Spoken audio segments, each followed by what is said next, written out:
نفلی روزہ۔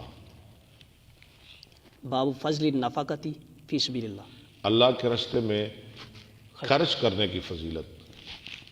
حدثنا سعد بن حفص حدثنا شیبان عن یحییٰ عن ابی سلمۃ انہ سمع ابا ہریرہ عن النبی صلی اللہ علیہ وسلم آپ دو دلے ایک گولی دیسی قال من انفق زوجین فی سبیل اللہ، انفق ينفق، جو من خرچ انفق کرے۔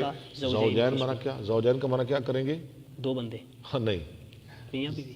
نہیں زوجین کا مانا جوڑا، جوڑا، دو بندے نہیں، نہ میاں بیوی نہیں، جوڑا، کسی چیز کا جوڑا، دو روپے، دو درہم، دو دینار، جی، ہاں جی، دو بکریاں، دو بھیڑ، دو چیزیں کر لیں، نہ دو جوڑے، بس جوڑا، ٹھیک ہے، دو اونٹ، کوئی چیز بھی دو ہو، دو جوڑا اللہ کے راستے میں خرچ کرے، دعاہ خزنۃ الجنت، اس کو بلائیں گے جنت کے دربان۔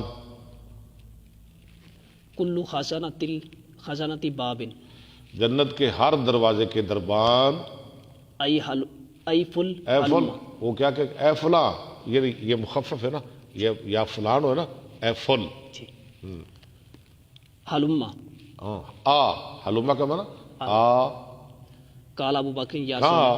ہماری طرف آ۔ جی، کتنے دروازے ہیں جنت کے؟ سات، ہاں 8 دروازے، کتنے؟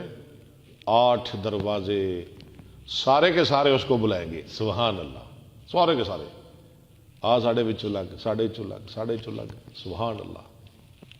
ابو بکر نے کہا رضی اللہ عنہ، ذاک الذی لا توا علیہ، یہ تو وہ شخص ہے جس کو کوئی نقصان ہی نہیں، جس کو سارے دروازے بلائیں گے، وہ تو بڑا خوش نصیب انسان ہے۔ فقال النبی صلی اللہ علیہ وسلم انی لارجو ان تکون منہم، اور میں امید کرتا